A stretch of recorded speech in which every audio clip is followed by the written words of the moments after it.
यहाँ से विवेकानंद जी गए शिकागो में और वहाँ पे एक सर्वधर्म हुआ, वर्ल्ड पार्लियामेंट ऑफ रिलीजन। क्यों भाई?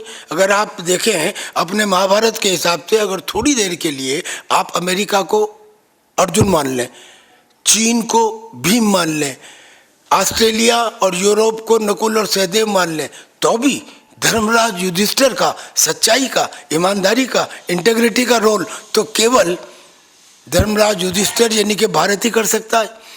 तो वो वर्ल्ड पार्लियामेंट ऑफ रिलीजन बजाय शिकागो के हिंदुस्तान में बननी चाहिए थी, सबसे बड़ी डेमोक्रेसी। और दूसरी बात, वसुधैव कुटुंबकम दुनिया में कौन सा देश कहता है? तो जब हम ये कहते हैं तो हमने अगर अपनी ताकत को आज तक नहीं पहचाना तो अब पहचाने, कभी ना कभी तो कोई चीज़ प्रारंभ होनी है।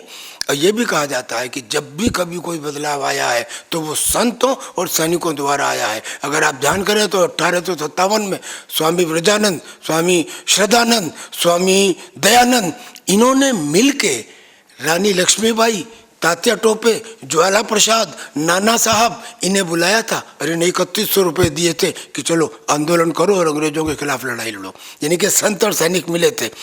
आज हो सकता है कि वो पुनरावृत्ति हो। हम भी तो उसी हाड़ मास के बने हैं जिसके ये संत से उसी धरती पे पैदा हुए हैं। जैसे कि पूर्व सैनिक है, अपना तिरंगे का पूरा सम्मान रखते हैं। अगर कोई सैनिक शहीद हो जाता है तो उसके बॉडी भी तिरंगे में लिपट के आती है। तो अभी हमने 26 जनवरी पर देखा कि किस तरीके से तिरंगे का अपमान किया। तो क्या जो आपका संगठन है जो अपने धर्म को बचाने के लिए जो बात कर रहे हैं, तो क्या वो तिरंगे के अपमान वाले लोगों के लिए क्या कहेंगे? एक सेकंड सर, हाँ आ जाइए गीता दी। लाल किले की बात कही, मैं आपको एक बात बताऊं, लाल किले का अपमान पहले भी हुआ था, 26 जनवरी को हुआ।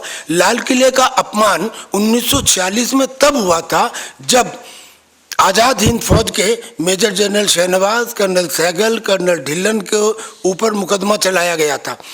लेकिन जब वो अपमान हुआ तो हिंदुस्तान के लोग सड़कों पे आ गए, उनके खून में उबाल आया, पर्चे पटवा दिए गए कि अगर आज़ाद हिंद फौज के एक भी सिपाही का बाल भी बांका किया गया तो कत्लेआम कर दिया जाएगा अंग्रेजों का। और यही हुआ। आप अगर हिस्ट्री पढ़ें तो 18 फरवरी 1946 को मुंबई में तलवार नाम का एक जहाज खड़ा था, वहाँ के नौसैनिकों ने विद्रोह किया। 3 घंटे की लड़ाई में करीब 760 अंग्रेजों को कत्ल कर दिया गया। उन दिनों में जनरल ऑचिनलैक यहाँ के कमांडर थे। वो कमांडर ने एक टेलीग्राम ब्रिटिश पार्लियामेंट को दिया that now we are left with only 2 alternatives, either we leave India or we are thrown out of India. This is how British Parliament gave a telegram. Everything can be substantiated on the internet that before June 1948 leave India. Tell me every word, every sentence. I am an army officer, I will not speak a word in the air unless it can be substantiated. So what I said हुआ, उस अपमान के बाद देश को आज़ादी मिली। और अब इस अपमान के बाद टुकड़े टुकड़े गैंग से आज़ादी मिलने का हमारा लक्ष्य है। ये जो अब अपमान हुआ है, इसके बाद में इस टुकड़े टुकड़े गैंग से परमानेंट और स्थायी आज़ादी मिलनी चाहिए। ये सरकार की कमजोरी है। कमाल की बात है, हम एक फौजी हैं, हम अपनी जान देते हैं किसके लिए? ऐसे लोगों के लिए जो ये कहें कि पीओके आपके बाप का नहीं है, ऐसे लोगों के लिए जो हमारे चीफ को कहें कि आप सड़क का गुंडा हैं, ऐसे लोगों के लिए जो देश विरोध काम करें। हम हमारा किसी पॉलिटिकल पार्टी से मतलब नहीं है, लेकिन अगर कल को कोई पॉलिटिकल पार्टी ऐसे काम करने लगी जो देश के विरोध है तो क्या हम चुपचाप रहेंगे? क्या हमने बलिदान इसलिए दिया था?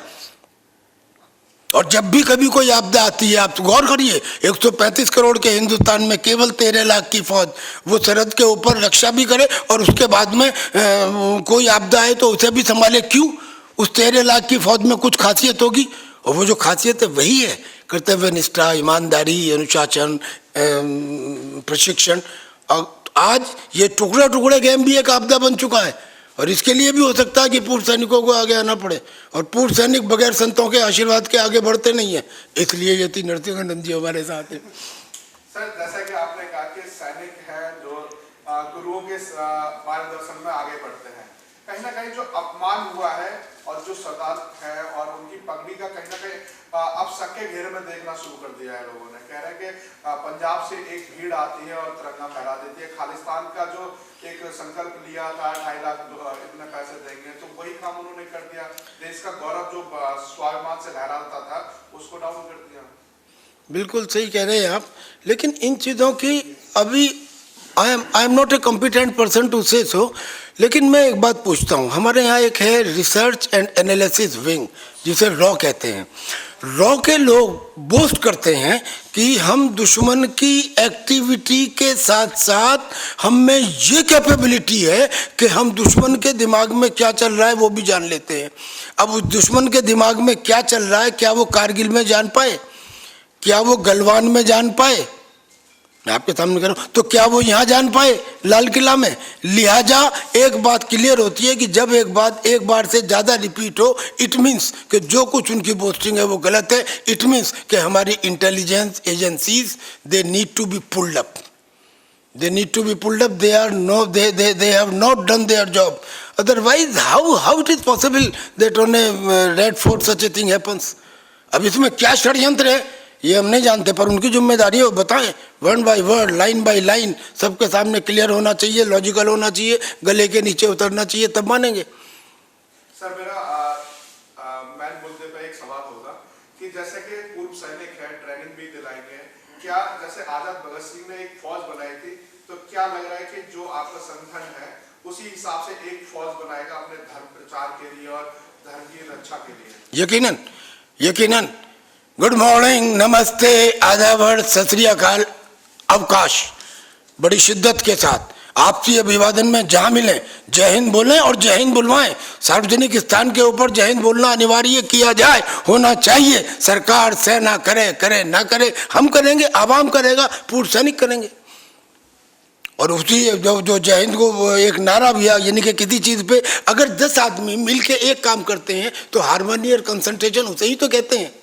तो बस वो हम करेंगे और ये हमने किया भी है। आज मैं आपके सामने जो बात बता रहा हूँ, I am a very small representative of the Indian army, but after retirement I spoke to chief of the army staff general.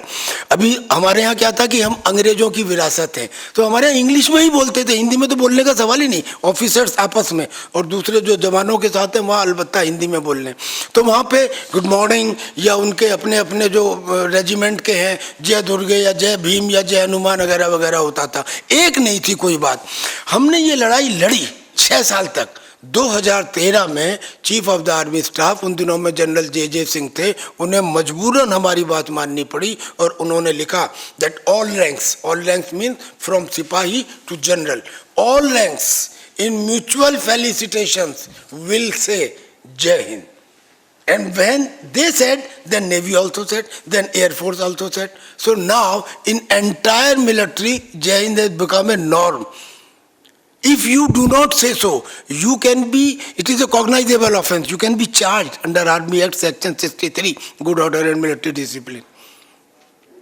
Sir मेरा आपसे आखिरी सवाल होगा कि जैसे कि आप सैनिक हैं और जो गांव की रीढ़ की हड्डी है, जो युवा है, वो सेना में भर्ती होना चाहता है, तो ऐसे लोगों, ऐसे युवाओं को कैसे प्रेरित किया जाएगा, क्योंकि आप सैनिक हैं और वो आपके संगठन से भी जुड़े और जब कामयाब हो तो सेना में भी जाकर योगदान।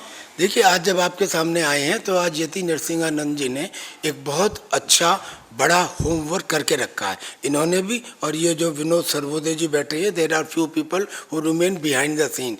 एक फर्स्ट क्लास बिल्डिंग तैयार कर ली गई है, उसमें सिर्फ एक स्मॉल आर्म्स रेंज बनाना है निशाने के लिए। उसके अलावा वहाँ पे बड़े बड़े हॉल तैयार कर लिए गए हैं जिसमें ट्रेनिंग प्रारंभ होगी।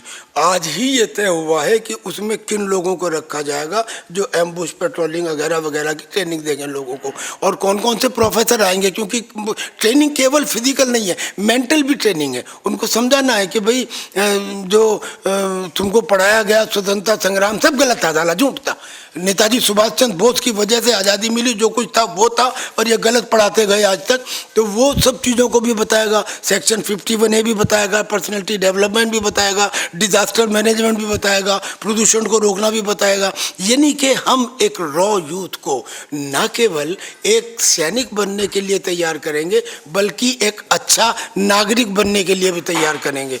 तो उसका इतना काम हो चुका जो मैंने आपको बताया, ये इन्होंने कर दिया। उसके बाद आज यहाँ आए हैं और 1 अप्रैल से मैंने आपको डेट बताई थी, 1 अप्रैल को मैं करेक्ट करता हूँ, 2 अप्रैल से हम ये काम शुरू करेंगे। तो क्या सर जो लोग ट्रेनिंग होंगे, जैसे न्यू कॉमर्स आपसे जुड़ते हैं, युवा हैं तो आपके यहाँ प्रशिक्षण लेकर के सेना के लिए भी जा सकते हैं sir.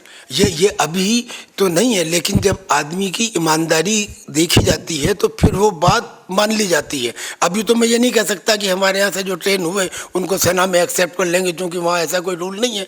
But once they will say that yes anyone trained from this organisation meets the minimum basic requirement of recruitment, then it can take place.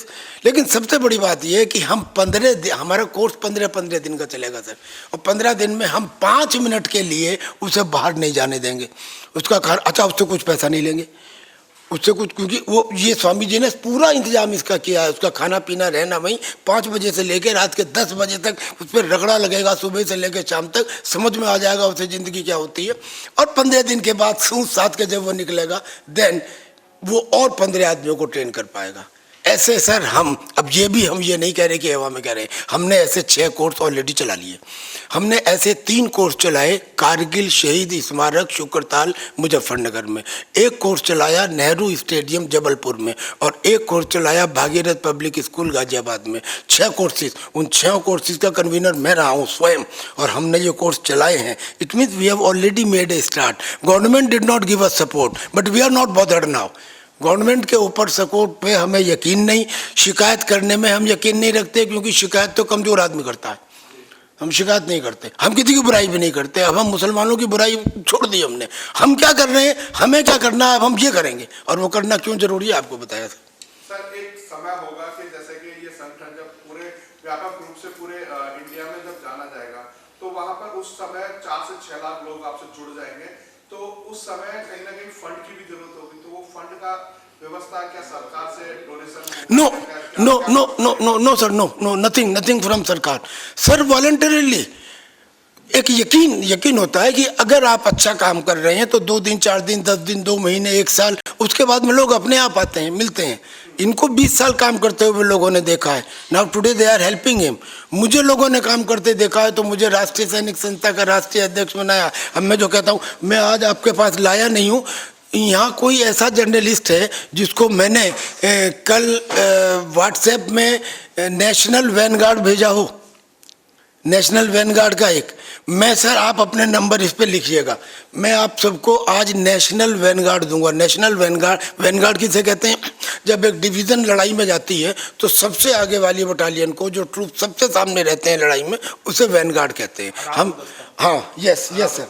अब हमने नेशनल वैनगार्ड बनाया। उस नेशनल वैनगार्ड में जनरल्स, एयर मार्शल, एडमिरल्स, उसमें including Rakesh Tikait, institution of engineers के head, chartered accountants के head, home buyers के head, flat owner federation के head, central pollution control board के हेड, यानी कि ऐसे कॉन्स्टिट्यूशनल बॉडीज़ के हेड को मिलाया, उनसे बातचीत की, उन्हें हमारी बात पसंद आई, वो हमसे जुड़े। हमने 108, ये बड़ा पायस नंबर माना जाता है, मैं नहीं जानता कारण क्या, ये जानते होंगे, लेकिन 108 का हमने एक वो अच्छा, उसमें नागेश्वर जी उस नेशनल वैनगार्ड के एक हिस्सा है। सर आप 2 लाइन आप बताइएगा नेशनल वैनगार्ड के बारे में।